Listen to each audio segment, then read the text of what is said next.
Lucas 1, verso 1. O evangelista Lucas começa o seu evangelho dizendo: visto que muitos houve que compreenderam uma narração coordenada dos fatos que entre nós se realizaram, conforme nos transmitiram os que desde o princípio foram deles testemunhas oculares e ministros da palavra, igualmente a mim me pareceu bem, depois de acurada investigação de tudo, desde a sua origem, dar-te por escrito, excelentíssimo Teófilo, uma exposição em ordem para que tenhas plena certeza das verdades em que foste instruído. Nos dias de Herodes, rei da Judeia, houve um sacerdote chamado Zacarias, do turno de Abias. Sua mulher era das filhas de Arão e se chamava Isabel. Ambos eram justos diante de Deus, vivendo irrepreensível em todos os seus preceitos e mandamentos do Senhor, e não tinham filhos, porque Isabel era estéril, sendo eles avançado em dias. Ora, aconteceu que, exercendo ele diante de Deus o sacerdócio, na ordem do seu turno, coube-lhe por sorte, segundo o costume sacerdotal, entrar no santuário do Senhor para queimar o incenso. E durante esse tempo, toda a multidão do povo permanecia na parte de fora orando. E eis que apareceu um anjo do Senhor em pé, à direita do altar do incenso. Vendo-o Zacarias, turbou-se e apoderou-se dele o temor. Disse-lhe, porém, o anjo: Zacarias, não temas, porque tua oração foi ouvida, e Isabel, tua mulher, te dará à luz a um filho, a quem darás o nome de João. Em ti haverá prazer e alegria, e muitos se regozijarão com o seu nascimento. Pois ele será grande diante do Senhor, não beberá vinho nem bebida forte, e será cheio do Espírito Santo já do ventre materno. E converterá muitos dos filhos de Israel ao Senhor seu Deus, e irá diante do Senhor no espírito e poder de Elias, para converter o coração dos pais aos filhos, e converter os desobedientes à prudência dos justos, e habilitar para o Senhor um povo preparado. Então perguntou Zacarias ao anjo: como saberei isto? Pois eu sou velho e minha mulher avançada em dias. Respondeu-lhe o anjo: eu sou Gabriel, que assisto diante de Deus, e fui enviado para falar-te e trazer-te estas boas novas. Todavia ficarás mudo e não poderás falar até ao dia em que estas coisas venham a realizar-se. Porquanto não acreditaste nas minhas palavras, as quais, a seu tempo, se cumprirão. O povo estava esperando a Zacarias e admirava-se de que tanto se demorasse no santuário. Mas saindo ele, não lhes podia falar. Então entenderam que tiveram uma visão no santuário, e expressava-se por acenos e permanecia mudo. Sucedeu que, terminados os dias de seu ministério, voltou para casa. Passados esses dias, Isabel, sua mulher, concebeu e ocultou-se por 5 meses, dizendo: assim me fez o Senhor, contemplando-me, para anular o meu opróbrio perante os homens. No 6º mês, foi o anjo Gabriel enviado da parte de Deus para uma cidade da Galileia, chamada Nazaré, a uma virgem desposada com certo homem da casa de Davi, cujo nome era José. A virgem chamava-se Maria.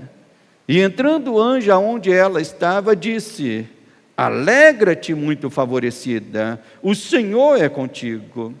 Ela, porém, ao ouvir esta palavra, perturbou-se muito, e pôs-se a pensar no que significaria esta saudação. Mas o anjo lhe disse: Maria, não temas, porque achaste graça diante de Deus. Eis que conceberás e darás à luz a um filho, a quem chamarás pelo nome de Jesus. Este será grande e será chamado Filho do Altíssimo.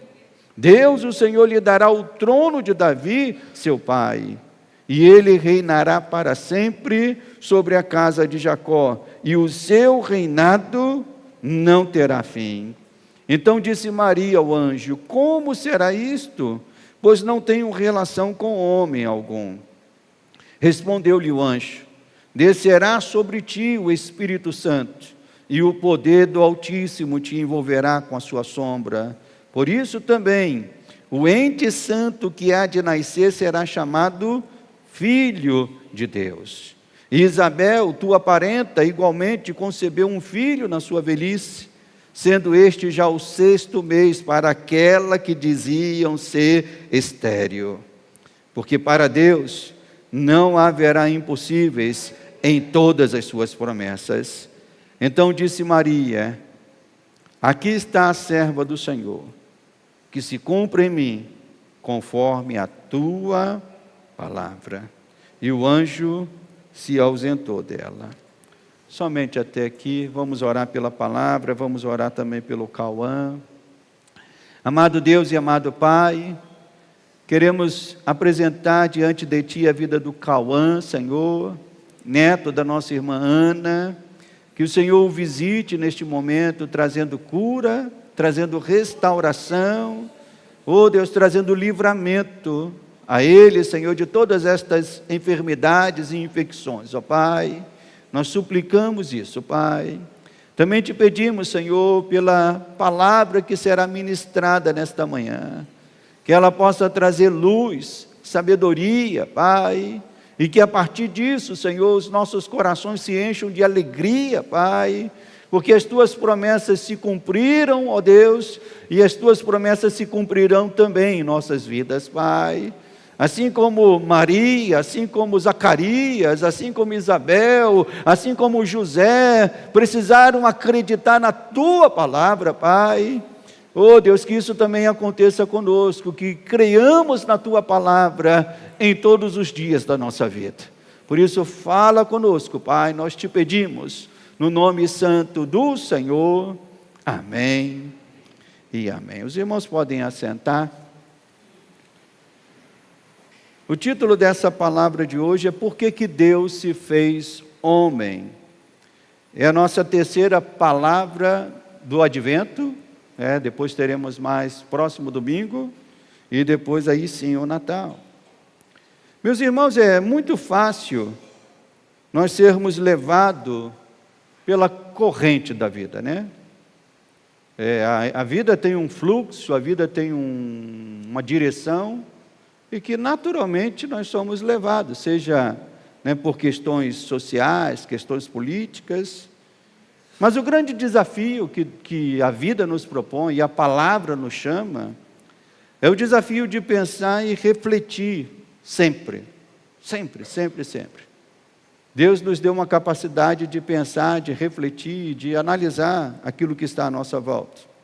Mas infelizmente, essa tarefa de refletir, de pensar, é algo que poucos desejam fazer.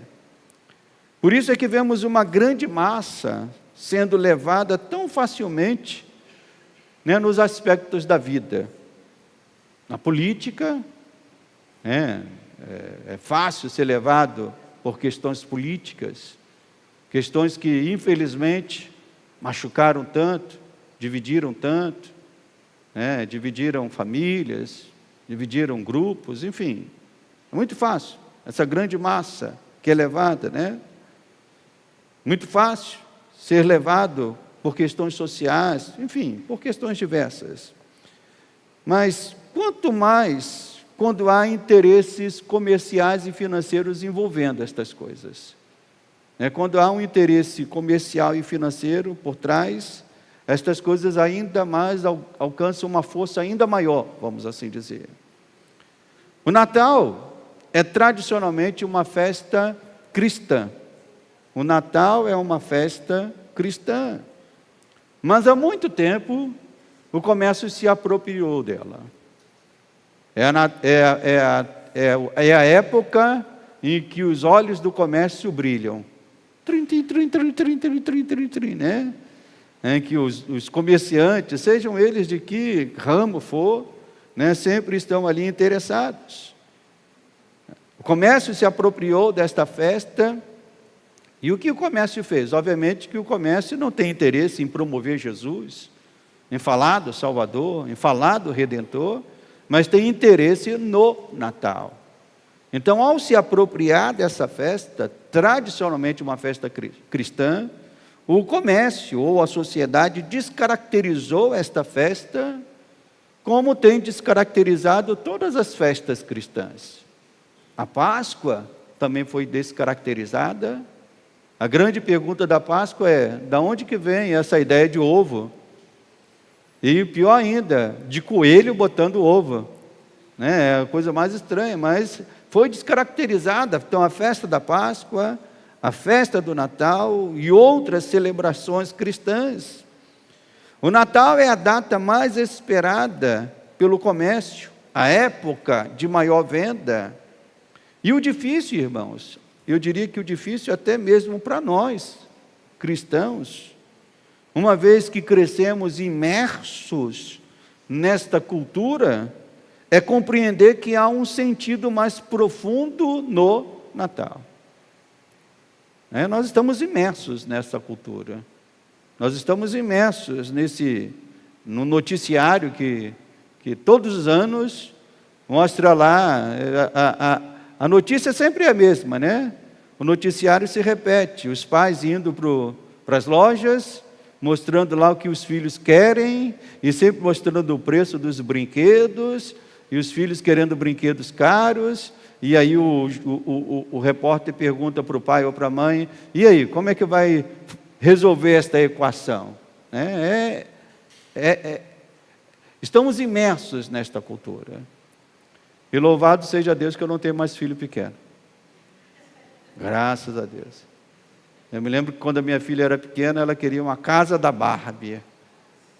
E eu falei: vou ter que vender a minha casa para comprar a casa da Barbie. Não dá, meu Deus. Ainda bem, graças a Deus, tenho um filho pequeno, tenho um netinho pequeno, vou mandar lá um dinheiro para minha filha comprar um presente para ele, mas estamos imersos nesta cultura. E compreender o sentido mais profundo do Natal é algo que precisamos fazer um esforço, irmãos. É algo que precisamos nos voltar para a palavra, meditar na palavra, estudar na palavra, resgatar, viver os ensinos que a palavra nos traz e trazer isso para as próximas gerações. E nesta época nós precisamos nos fazer algumas perguntas. E a primeira delas é essa que temos procurado trabalhar nos domingos do Advento, qual é o significado bíblico do Natal? Qual é o significado bíblico do Natal? E mais, por que o Natal existe? Então nós vamos prosseguir nesta manhã falando sobre o significado bíblico do Natal. Nas duas primeiras mensagens, nós falamos a respeito de duas profecias, que o Nicolas aqui até na ministração, orando, estava lembrando muito bem dessas duas profecias. A primeira delas foi a primeira palavra, que mostrava que Deus havia prometido que o descendente da mulher esmagaria a cabeça da serpente. Na segunda palavra, segunda profecia, Deus também promete através dos profetas, e o profeta Isaías foi aquele que mais, talvez falou isso com mais clareza, né? Que um menino nasceria para reinar, e o seu nome seria Maravilhoso Conselheiro, Príncipe da Paz, Deus Forte, né? Hoje nós vamos estudar este tema agora, não mais pelo Velho Testamento, mas agora pelo cumprimento desta profecia. Ou seja, o momento em que esta profecia começa a se realizar. Até nas duas primeiras falamos das promessas. Agora, nesta e na próxima palavra, nós estaremos estudando esse tema, né, vendo as profecias se cumprindo. E o evangelista Lucas, o evangelista que mais oferece detalhes sobre os dias que envolveram o nascimento de Jesus. Então nós vamos meditar hoje, por isso que o pastor leu uma porção grande do texto de Lucas, Próximo domingo também vamos ler uma porção um pouco grande. E a ideia é essa, é vermos os detalhes em que Lucas nos dá, mostrando como que essa profecia se cumpriu e alguns detalhes preciosos.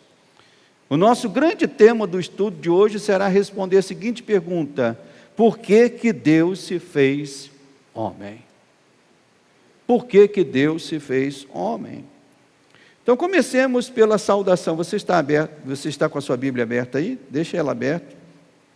Comecemos pela saudação que Lucas faz. Até hoje, não há uma certeza sobre quem seria este destinatário do Evangelho de Lucas, chamado Teófilo. Uns dizem ser uma pessoa importante, outros julgam, outros estudiosos julgam que Lucas usa este nome pelo significado que ele tem. Teófilo é uma junção de dois termos, Theo e Filos, que na sua junção significaria os filhos de Deus.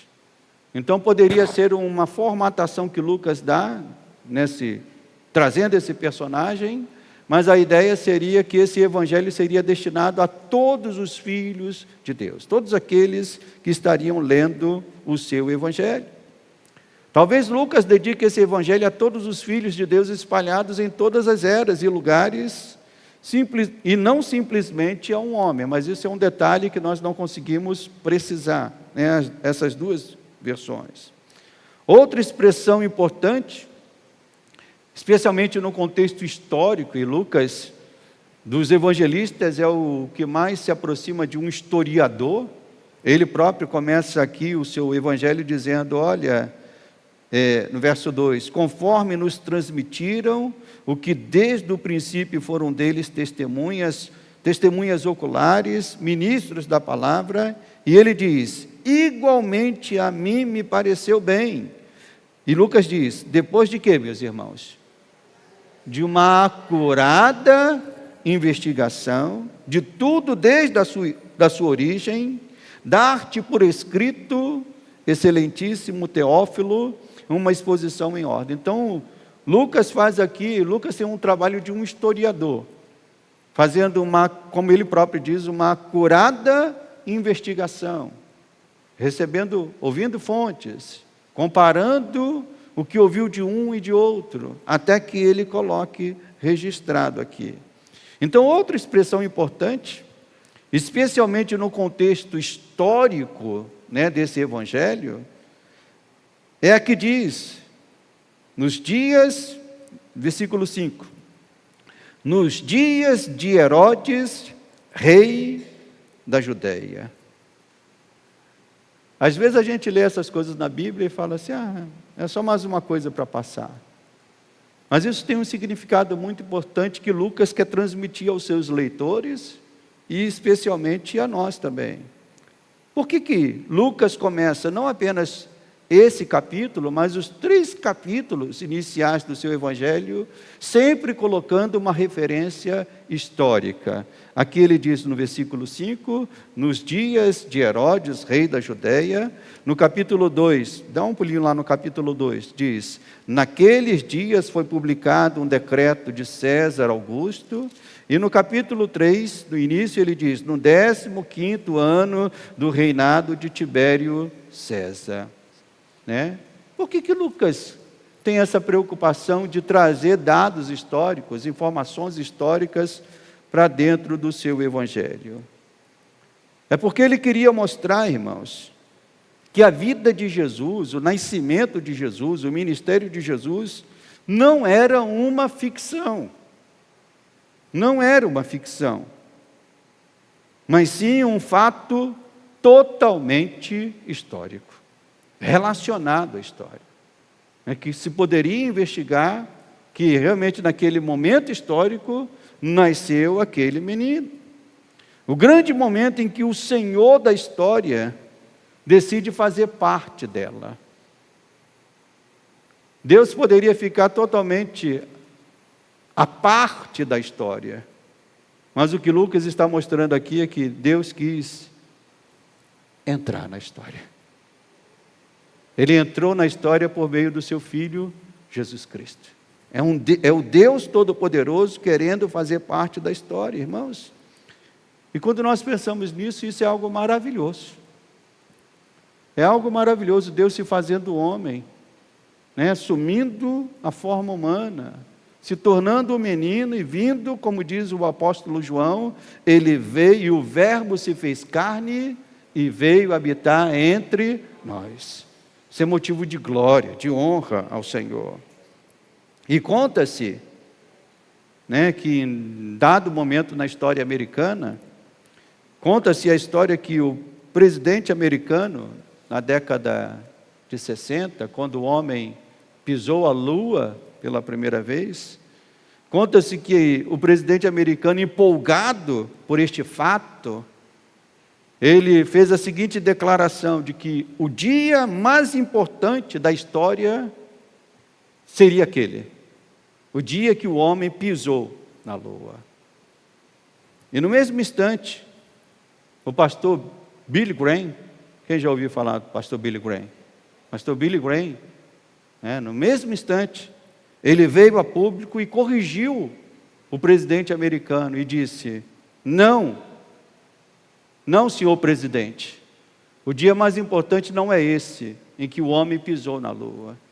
O dia mais importante foi quando Deus pisou na terra. Foi quando Deus se fez homem e veio habitar entre nós. Então Lucas está mostrando exatamente isso, que Deus veio entrar, como diz o apóstolo Paulo, na plenitude dos tempos. Num dado momento da história, Deus quis se fazer homem. Então Lucas está aqui trazendo isso para nós. Outro fato que o escritor Lucas faz questão de frisar também logo no início, é que a vinda de Jesus ao mundo seguia uma série de profecias que estavam registradas na palavra. Tanto Mateus faz isso, Lucas faz isso, Marcos faz isso, os três que mais fazem isso, é sempre mostrar conforme foi escrito, conforme foi prometido. E uma dessas profecias que Lucas faz questão de frisar, é sobre a vinda do precursor, daquele que viria para preparar o caminho do Senhor. Alguém, quando lê o Evangelho de Lucas, fala: mas por que relatar a história de Jesus é tão importante também relatar a história de João Batista? É porque João Batista é o precursor. Foi o que foi também prometido, que antes do Messias, antes do Cristo, seria enviado aquele que iria preparar o caminho. E essa profecia está lá em Malaquias. Abra comigo, vamos só ver uma delas, há outras, Malaquias capítulo 4.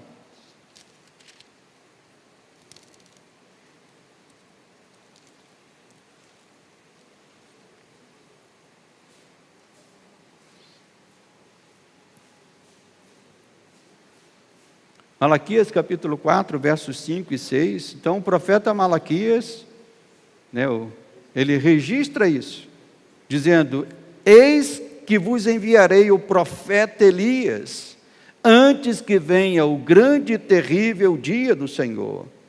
Ele converterá o coração dos pais aos filhos, e o coração dos filhos a seus pais, para que eu não venha e fira a terra com maldição. Então, Lucas está aqui exatamente frisando que esta profecia também se cumpriu. Quando anuncia o nascimento de João Batista, olha quais são as palavras do anjo para os pais de João Batista, no verso 15, a partir do verso 15. Pois ele será grande diante do Senhor, não beberá vinho nem bebida forte, será cheio do Espírito Santo já do ventre, e converterá muitos dos filhos de Israel a quem, meus irmãos? Ao Senhor seu Deus, e irá diante do Senhor no espírito e no poder de Elias, para converter o coração dos pais aos filhos. Então, de quem que Lucas estava falando aqui? Lucas está fazendo questão de mostrar que aquele que estaria nascendo estaria cumprindo a profecia registrada lá atrás. O próprio João Batista reconhecia que ele não era o Cristo. Chegaram até um determinado momento, quando João começou a pregar com aquele unção de Deus, disseram: esse é o Cristo. E João disse: não, eu não sou o Cristo. Virá um outro depois de mim. Eu não sou nem digno de desatar-lhes as correias da sandália. Então João reconhece que ele não era o Cristo, mas era aquele que foi enviado. E até o próprio Jesus, com todas as letras, diz que João era aquele que viria no espírito de Elias. Então, irmãos, esses detalhes, Lucas está querendo mostrar aos leitores iniciais do Evangelho e a nós, leitores posteriores, o que Lucas está querendo mostrar? Que Deus está executando um plano, um plano conforme havia sido anunciado pelos profetas. O que Lucas está querendo mostrar é que esses fatos não são fatos isolados e aleatórios, estão sendo executados para se cumprir um plano que Deus tinha desde a eternidade. O nascimento de Jesus não é um acontecimento aleatório, mas algo que o próprio Deus orquestrou, controlou, para que acontecesse da forma que aconteceu. Deus estava ali no controle dos mínimos detalhes, fazendo Isabel ficar grávida no tempo certo, fazendo Maria ficar grávida no tempo certo, enviando o anjo para trazer as boas novas no tempo certo, naquilo que a Bíblia chama de a plenitude dos tempos. Então, até aqui, estou falando de coisas que Lucas registrou como coisas preparatórias, coisas preparatórias para o fato mais importante. Qual era o fato mais importante? Não era o nascimento de João Batista, não era saber se era no tempo de Tibério, de Pôncio, de César Augusto, não, são coisas preparatórias para o fato mais importante, o nascimento de Jesus. E ele começa falando do anúncio do anjo a Maria, a partir do verso 26, aí sim começa a ser registrado o anjo visitando Maria. E aqui nós temos algumas perguntas para fazer. A primeira delas: por que Maria tinha que ser uma virgem? Por que ela tinha que ser uma virgem, pastor? Eu diria que por diversas razões. Mas duas principais razões, mais uma vez, para se cumprir uma profecia. Maria precisava ser uma virgem, porque havia uma profecia que declarava que a virgem conceberá e dará à luz a um filho. Essa profecia está lá no livro de Isaías, capítulo 7. Nós falamos disso na semana passada. Eis que a virgem conceberá e dará à luz a um filho. Então a primeira razão é essa, para se cumprir uma profecia. Mas além desta vinculação para se cumprir a profecia, Jesus também era necessário Jesus nascer de uma virgem, para que não fosse descendente de Adão, e desta forma nascer sem a marca do pecado.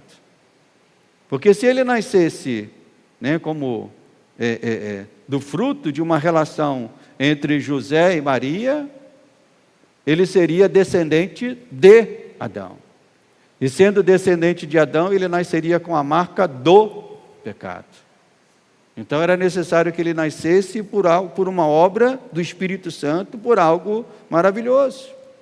Então, além desta vinculação profética, há também essa necessidade de não nascer com a marca do pecado. E é por isso que ele não é contado como descendente de Adão. Mas o anjo faz o anúncio de quem ele seria filho. Lá no verso 35, o que diz aqui o anjo para Maria? Respondeu-lhe o anjo: descerá sobre ti, o que, meus irmãos? O Espírito Santo. O poder do Altíssimo te envolverá com a sua sombra. Por isso também o ente santo que há de nascer será chamado o quê, meus irmãos? Filho de Deus. Então, desde o seu nascimento, Jesus é reconhecido não como o filho de Adão, mas como o filho de Deus. E esse artigo de fé, preste atenção no que o pastor vai falar, esse artigo de fé da concepção divina de Jesus na Virgem Maria, irmãos, é algo tão fundamental, mas tão fundamental, a fé cristã, que consta no credo mais antigo que o cristianismo confessa, o que nós chamamos de credo dos apóstolos. Eu sei que alguns anos atrás, o bispo Weber aqui trouxe um prolongado estudo sobre o credo dos apóstolos. Então os irmãos sabem muito bem a respeito disso. Então o credo dos apóstolos trazem aqueles artigos mais fundamentais que alguém, para ser considerado cristão, tem que defender. Creio em Deus Pai Todo-Poderoso, creio em Jesus Cristo, nosso Senhor, creio no Espírito Santo, creio na comunhão da igreja. Mas dentro desse credo, há a seguinte frase: o qual foi concebido por obra do Espírito Santo e nasceu da Virgem Maria. Está no credo apostólico. O cristão que não defende isso, ele não é um cristão. Porque isso é um artigo fundamental da nossa fé. Então não há como ser cristão sem confessar que Jesus nasceu de uma forma maravilhosa e milagrosa. Alguém pode dizer, mas pastor, me explique isso cientificamente. Eu não posso. Eu não sei. É um mistério. Mas eu creio com todas as minhas forças. Ele foi concebido por obra do Espírito Santo. Já algo milagroso no ventre de Maria. Porque era necessário ele nascer sem a marca do pecado. Então, somente nascendo sem pecado e vivendo sem pecado como ele viveu, é que ele poderia se tornar o Senhor e Salvador nosso. Amém, igreja? Então, por isso que esses detalhes que Lucas está colocando aqui são fundamentais para entendermos isso. Outra pergunta importante que podemos fazer, baseada no texto de Lucas, é: por que Maria foi escolhida? Primeiro, por que Jesus nasceu de uma virgem? Mas agora, por que Maria foi escolhida? Ela foi escolhida por algum mérito especial que ela tinha? Ou foi escolhida pela graça de Deus? Nós entendemos que toda escolha que Deus faz é pela graça. A escolha de Maria foi um ato da graça de Deus.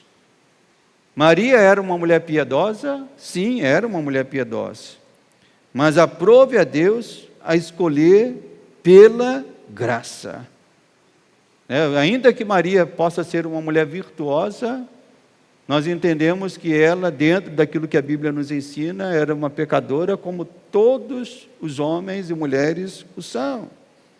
A mesma graça que se manifestou na vida de Maria, se manifestou também na vida do apóstolo Paulo. A graça, ela é maravilhosa justamente por isso, que ela se manifesta em vidas diferentes, são todos pecadores. Maria era uma mulher piedosa? Sim, mas ainda assim precisava da graça de Deus. O apóstolo Paulo, antes de ser apóstolo Paulo, mas como Saulo, era um homem piedoso? Nem tanto. Matou o cristão, perseguiu o cristão, mas a mesma graça o alcançou e fez dele um apóstolo maravilhoso. Então, ainda que Maria ocupe um papel importante e singular na história da salvação, entenda isso, ela não deve ser adorada como mediadora de nada. Ela é uma pessoa importante na história da salvação, mas em momento nenhum, em lugar nenhum da Bíblia, nós vemos qualquer título dado a Maria para ela se tornar mediadora de alguma coisa. A Bíblia enfatiza que só há um mediador entre Deus e os homens. E esse mediador é quem, meus irmãos? É Cristo Jesus. No seu próprio testemunho de vida, Maria nunca se colocou como a mãe de Deus, dizendo, faça isso porque eu sou a mãe dele. Maria nunca se colocou desta maneira. Pelo contrário, ela sempre se coloca como a serva do Senhor. Ela orientou os serventes, no milagre da transformação da água em vinho, ela orientou os serventes daquela casa dizendo, fazei tudo o que ele vos disser. Ela esteve junto à cruz, ela esteve junto ao túmulo. Então o seu papel no Evangelho nós vemos que era um papel de discípula e serva do Senhor. Amém, meus irmãos? E depois o anjo anunciou a Maria quem seria aquele que seria concebido nela. O anjo visita Maria, dá a boa nova a Maria, e o anjo começa a descrever aquele que seria concebido nela. E as características desse que seria concebido nela está aqui no verso 32. Este será grande, será chamado Filho do Altíssimo, e Deus, o Senhor, lhe dará o trono de Davi, seu pai. Ele reinará para sempre sobre a casa de Jacó, e o seu reinado não terá fim. Então essas eram as características daquele que seria gerado em Maria. E essas características estão de acordo com o quê, meus irmãos? Com tudo aquilo que foi prometido lá atrás. Jesus veio para estabelecer um reino. Essa era a promessa, que de Davi nasceria um descendente, que estabeleceria um reino para sempre. E os judeus, imersos nestas profecias, imersos nestas palavras, os judeus entenderam que ele viria para montar um reino físico. Mas sabemos que o reino de Deus, irmãos, não é algo físico, é algo espiritual, é algo que perpassa todo o sistema político e todos os povos. A Bíblia diz que ele nasceria para ser o Rei eterno. Mas ao mesmo tempo, sendo Deus e permanecendo Deus, Jesus seria 100% homem. Maria ficou confusa com isso. Quem de nós não ficaríamos confusos? Pense as irmãs aqui da igreja, sendo visitada e ouvindo do anjo, vai nascer um aí no teu ventre. Maria ficou confusa com isso. Espera aí, como? De ventres humanos, nascem humanos. E o anjo está me dizendo que vai nascer o Filho de Deus, o Senhor, o prometido, o Messias, aquele que vai reinar para sempre. Como é que isso vai acontecer? Então Maria ficou confusa e não era para menos, meus irmãos. E esta confusão ela não terminou em Maria, porque conta-se a história que nos primeiros séculos, eu diria que até hoje, mas especialmente nos primeiros séculos, os homens discutiram e debateram sobre este tema teológico das duas naturezas de Jesus. Como é que Deus pode ser homem? Na visão grega, especialmente herdeiros da visão grega, a carne é algo ruim, o corpo é algo ruim. Como é que Deus vai habitar num corpo? Algo ruim, algo pecaminoso. Então, como harmonizar? Como que estas duas naturezas iriam se harmonizar? Certamente que esse debate durou séculos, gerou múltiplas compreensões deste tema. Obviamente que um desvio para a esquerda gerava heresia, um desvio para a direita gerava heresia, Então, múltiplas compreensões foram dadas a respeito desse tema. Fizeram surgir toda sorte de heresias que os pais da igreja tiveram que combater e chegaram a um ponto doutrinário que ficou estabelecido, o ponto doutrinário que a igreja defende até os dias de hoje. Que ponto doutrinário é esse, pastor? Que em Cristo há uma só pessoa com duas naturezas, a natureza divina e a natureza humana. É uma só pessoa, as duas naturezas.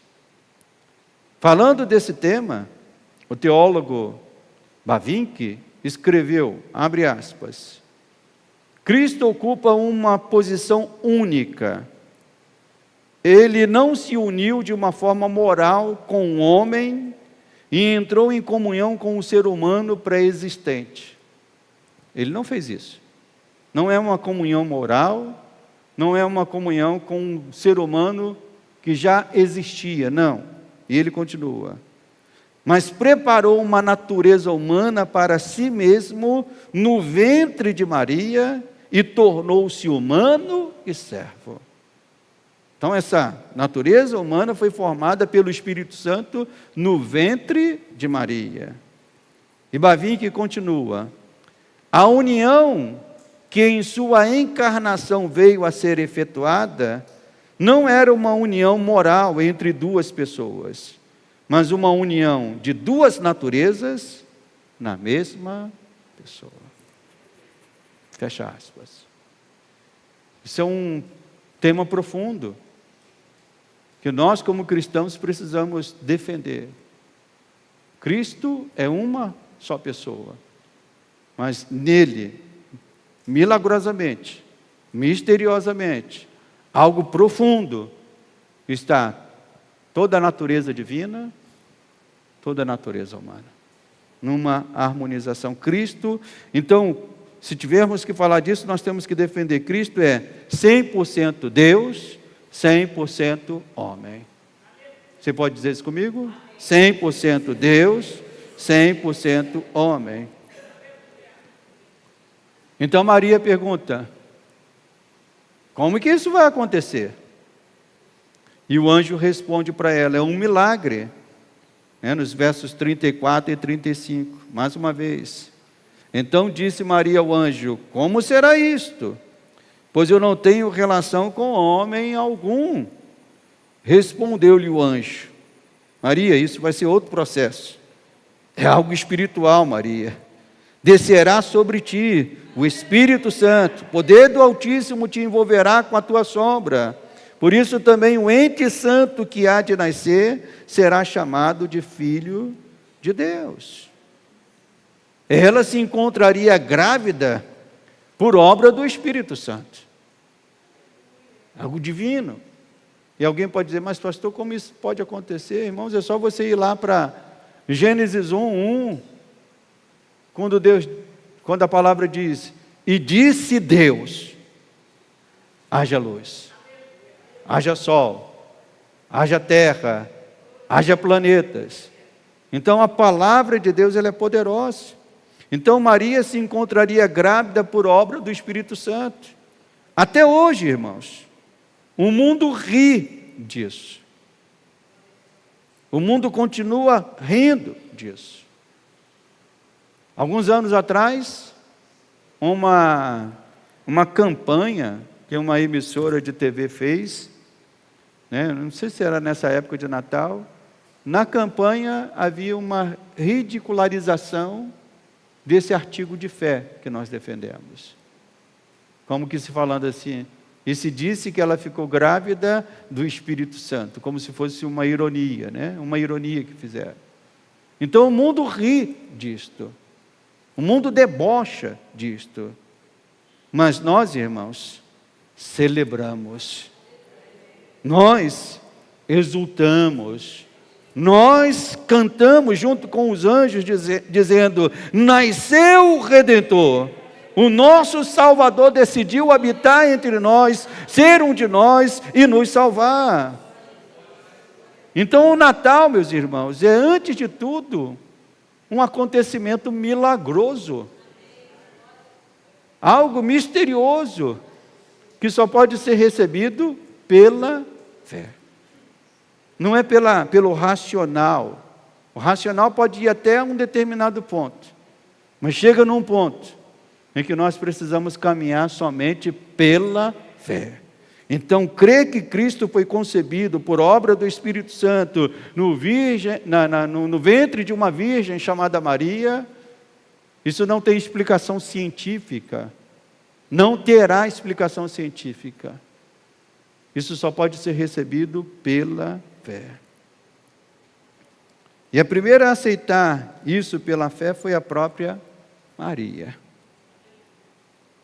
Maria aceita tudo que o anjo diz. Ela se coloca como a serva do Senhor e decide passar por tudo o que teria que passar para que os planos de Deus se realizassem na sua vida. E diz lá no finalzinho, depois que ela ouve toda a explicação do anjo, depois que ela ouve que Isabel havia sido visitada e que ela estaria grávida também, Maria termina essa conversa com o anjo dizendo, verso 38, então disse Maria, o que, meus irmãos? Aqui está a serva do Senhor, que se cumpra em mim, conforme a tua palavra. Maria se torna, meus irmãos, e aí nesse ponto sim, algo que também nós devemos resgatar. Os evangélicos têm tanto temor de falar de Maria, que até menospreza esse personagem bíblico. Não, eu não quero nem falar muito de Maria, para que as pessoas não pensem que eu sou um católico. É um erro também que os evangélicos cometem. Nós ouvimos pregações sobre Paulo, nós ouvimos pregações sobre Pedro, nós ouvimos pregações sobre até Jabes. Até livros foram publicados sobre Jabes. Mas de Maria não se fala. Mas Maria sim, é um modelo de serva. Ela não é mediadora, mas ela se torna um modelo de serva para todos aqueles que querem servir a Deus. Irmão, se coloque no lugar de Maria. Ela iria passar pela rejeição de pessoas que não entenderiam a sua gravidez. Naquela época era pior ainda. Porque uma mulher aparecer grávida, e se o marido dela, no caso José, já comprometido com ela, desposado, era um noivado diferente do nosso aqui. O noivado naquela época era um noivado que já era certeza de casamento, já era uma certeza, já estava certo o casamento. Então por isso que o texto bíblico, ora fala desposada, ora fala marido, porque era um termo bem próximo. Então se José chegasse e falasse, esse filho não é meu, o que poderia acontecer com Maria é que ela seria apedrejada e morta. Então Maria corre esse risco. Se José dissesse que o filho não era dela, ela estaria morta. Se dissesse que o filho era de José, eles ainda não eram totalmente casados. Se dissesse que era uma obra do Divino Espírito Santo, as pessoas iriam acreditar, irmãos? Não. Mas ela decide pagar o preço, aceitar todo o sofrimento que pudesse vir daquela situação, daquela decisão. E de certa maneira, ser cristão é isso, irmãos. Quando nós aceitamos o senhorio de Cristo em nossas vidas, quando deixamos que Ele nasça em nossos corações, nós sempre temos que repetir esta frase de Maria o tempo todo. Eis aqui o servo do Senhor, que se cumpra em mim a sua vontade. Você pode dizer isso comigo? Eis aqui o servo ou a serva do Senhor, que se cumpra a sua vontade. Então Natal aconteceu na história, é um fato histórico, Jesus nasceu historicamente, mas Natal se repete todas as vezes que dizemos sim para Deus. Um sim para os seus planos, um sim para a sua vontade, um sim para os seus propósitos, ainda que isto nos faça passar pelo que nós não queremos passar. Nós vamos ver na próxima palavra o que Maria teve que passar. A vida de Maria não foi suave, pelo menos esses primeiros anos, fugindo de um lugar para o outro, tendo que viver sob temor, mas na certeza de que ela estava cumprindo o plano do Senhor. Então, o que nós aprendemos nesta manhã? Que a vida de Jesus não é uma ficção, mas uma história real, que se passou em dado momento, num sentido temporal, ou seja, num momento do tempo e em determinado lugar. Nos dias de Herodes, nos dias de César Augusto, nos dias de Pôncio Pilato e de tantos outros. Deus, para nos salvar, decidiu fazer parte da história. Ele entrou na nossa história humana. E para isto, operou o milagre da concepção de Jesus em Maria. Ele não veio pela linhagem de Adão, porque o próprio apóstolo Paulo diz que Adão prefigurava aquele que havia de vir. O segundo Adão veio e nasceu do ventre de Maria. Então a fé, irmãos, não é algo que aceitamos, Então o Natal não é algo que nós aceitamos, como eu disse, apenas pela razão. Nós precisamos dar esse salto da fé. Como disse Agostinho de Hipona, eu prefiro te encontrar não te compreendendo do que compreender e não te encontrar.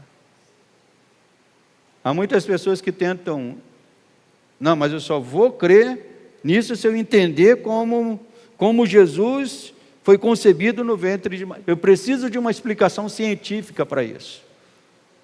Nós não precisamos de uma explicação científica. Nós precisamos da fé. Crer que Deus operou isso. Como aceitar que uma virgem concebeu? Como aceitar que Jesus é Deus e homem ao mesmo tempo? Sempre haverá algo, meus irmãos, em relação aos mistérios de Deus, que escapa ao nosso poder de conhecimento. E no Natal, há esse escape também. O Natal é algo maior do que nós possamos compreender totalmente. Mas o que podemos compreender e viver é que o Deus eterno, soberano, todo-poderoso, Ele quis nos salvar e nos fazer seus filhos por meio de Cristo Jesus. Essa é a principal mensagem do Natal. Deus quis entrar na história, se fazer homem, se tornar o Senhor e Salvador daqueles que Ele elegeu desde antes da fundação do mundo. Então, a compreensão do significado bíblico do Natal deve nos fazer, em primeiro lugar, o que o Natal deve operar em nós?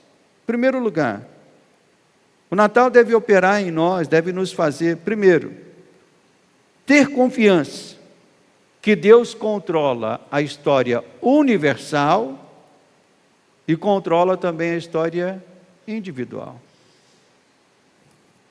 Ele está no controle de toda a história. De toda a história. Da minha história, da tua história e da história de todo o universo. Fazendo tudo concorrer para a sua glória e louvor. Então o Natal nos mostra isso. Deus operando lá na vida de Zacarias e Isabel. Deus operando na vida de Maria e José. Deus, como vamos ver no domingo que vem, despertando pastores, magos, advertindo José para que não vá para um lugar, fique em outro lugar. Deus está controlando todos os detalhes para que o seu plano perfeito se cumpra. Então, o primeiro ponto é esse: temos que ter esta confiança. Deus está controlando a história. Segundo ponto, o Natal deve nos fazer aceitar o plano de Deus. Como disse Maria, Maria foi chamada para fazer parte direta do plano redentor de Deus para a humanidade. Ela ocupou um lugar importantíssimo dentro do desenho do plano redentor. Mas entenda, Deus também tem nos chamado para fazermos parte dos seus planos, seja para a nossa família, seja para a nossa igreja, seja para a nossa sociedade. E assim como Maria respondeu, a nossa resposta tem que ser a mesma. Eis aqui o servo do Senhor. E por último, o Natal deve nos fazer louvar sempre o Rei e Salvador, que é Cristo o Senhor. Os anjos anunciaram: eis que trago boas novas de grande alegria, é que nasceu o Salvador. Então, essa alegria ela não pode sair do nosso coração. Então, a lembrança do Natal tem que despertar em nós essa alegria de louvor, de adoração, o tempo todo. Amém, igreja? Então, vamos nos colocar de pé. E vamos agradecer mais uma vez por esta dádiva que Deus deu a nós. Nasceu o Salvador, nasceu o Redentor, o eterno Pai do céu, seu Filho ao mundo deu. Alegre, ó terra, entoa a boa nova, que ressoa. Nasceu o Redentor, nasceu o Redentor. Então louve a Deus, feche os teus olhos e com as tuas palavras, louve a Deus, exalte a Deus, porque o Salvador nos foi dado, Cristo foi anunciado pelos profetas, Ele na plenitude dos tempos, Ele veio de uma forma maravilhosa, milagrosa, obra do Espírito Santo, nascendo de uma virgem, nascendo sem pecado, vivendo sem pecado, para se tornar o Senhor e Salvador de todos aqueles que se rendem, que o confessam como Senhor e Salvador de suas vidas. Senhor, e nós temos feito isso, Pai. Nós temos confessado que Jesus já veio. Nós temos confessado, sim, que Ele nasceu milagrosamente. Nós temos confessado que Ele nasceu por obra do Espírito Santo, no ventre da Virgem Maria. Sim, nós confessamos esse artigo de fé tão fundamental, Senhor, e que a igreja jamais pode abrir mão deste artigo de fé. Por isso, Senhor, que essa palavra nesta manhã nos faça afirmar, reafirmar a nossa fé em todos os detalhes.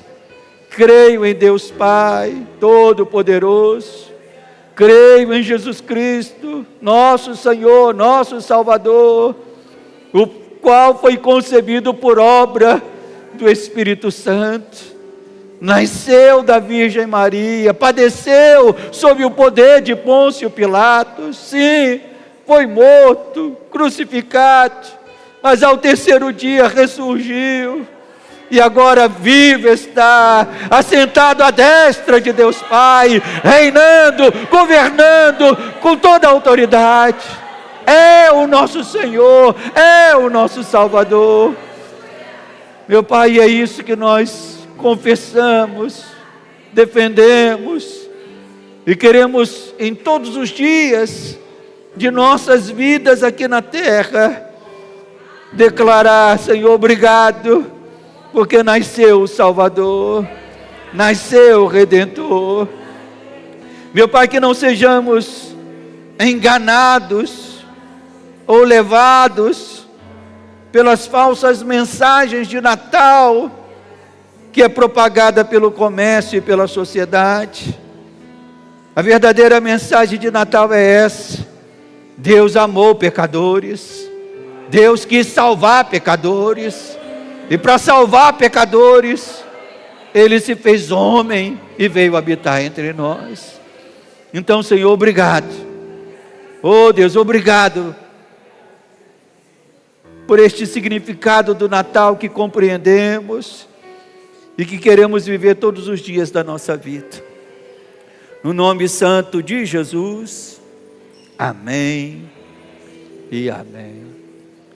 Amém, igreja? Próximo domingo nós traremos a última mensagem sobre o significado bíblico do Natal. Até aqui estamos falando, do anúncio do anjo. Domingo que vem nós vamos falar assim do nascimento efetivo e de como que Deus, de forma maravilhosa, foi conduzindo tudo para que aquele menino crescesse e se tornasse o Salvador. Levante as suas mãos.